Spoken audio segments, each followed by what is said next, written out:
Like many people, I'm a big fan of Star Wars. Recently, while watching an episode of Andor, I got to thinking about how the show both mirrors the historical buildup to a fascist state in Europe, while at the same time, it shows how easily even modern people, aware of their history, can fall into the same pattern. This becomes more evident when watching the movie episodes 1 through 3, the Clone Wars movie and series, and other chronologically related shows, that a society doesn't just become the bad guy overnight. It's a slow process. It can it takes little steps that can go unnoticed by the general public as things progress. We see the change in various people from what we would consider good to hardened and in some cases cruel. The society is acclimatized to accept conditions, to feel a false sense of protection from a threat that was created by the leader they chose. Once that threat was gone, the same leader moved on to another threat to seal the fate of the society, continually escalating the situation to maintain control through harassment, false imprisonment, and even false flag attacks on and to sway the public opinion. For the planetary societies of the Republic, everything Palpatine did was designed to cause a breakdown in societal norms. By propping up an enemy force, he forced the Republic to move to a war state that focused on a war-based economy and further separated the wealthy elites from the poor. The war and the use of a massed force of clones and droids caused the public to feel disconnected from each other as they endured the constant threat of harm during the war. This progression is a fictional example of what is known as anomie. Emil Durkheim, a founding figure in sociology, introduced the concept of anomie to describe a condition where society's shared norms and values have broken down and can lead to a lack of purpose or ideals. This can happen during periods of rapid social change or when societal institutions lose their effectiveness. It can also refer to personal unrest, alienation, and uncertainty stemming from a lack of purpose or ideals. Individuals who feel disconnected from their social roles or lack a sense of purpose may experience a personal state of anomie.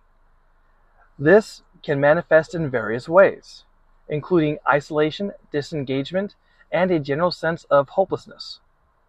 The consequences of this are seen in increased suicide and crime rates within a given society.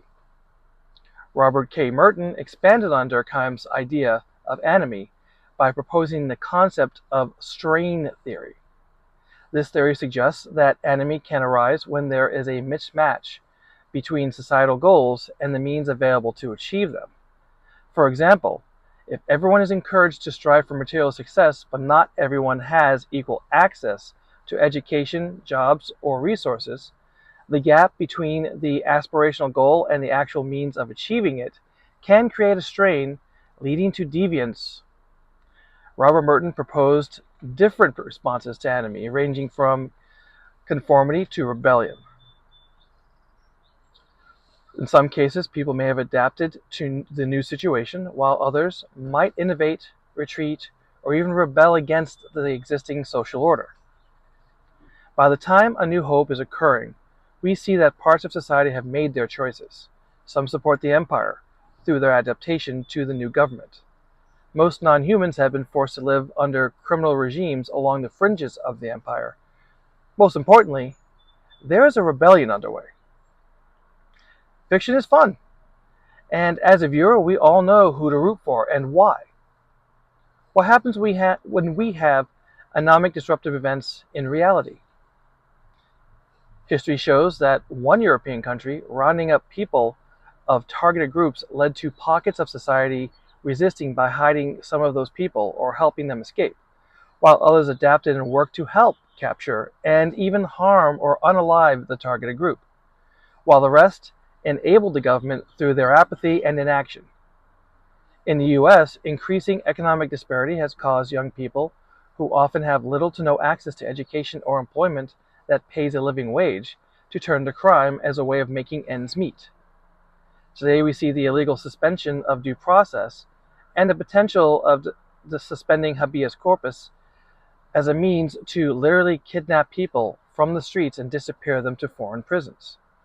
This has caused either nationalists, meaning bigoted, support for the measures, while others are speaking out and risking their own safety from being labeled a homegrown terrorist, subject to arrest and deportation without a hearing.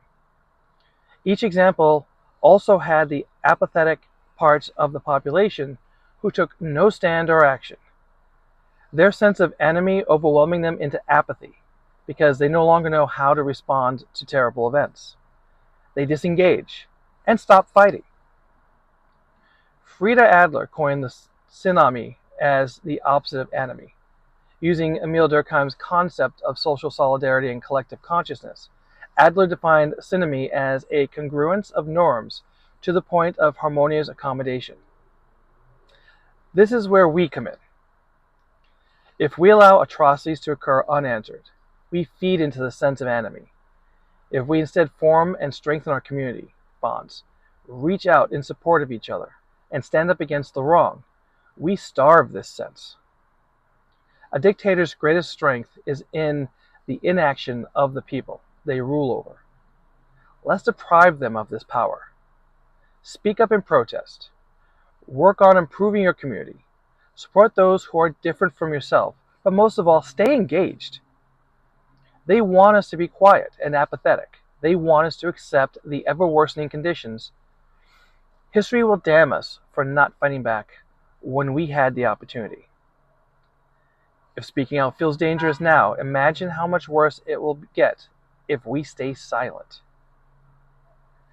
That's what I have for this week. Until next time, remember, you have a voice. It's imperative that you don't let anyone silence you. If you like this content, please like and subscribe for more videos like this. Ring the bell for updates. It really does help the channel.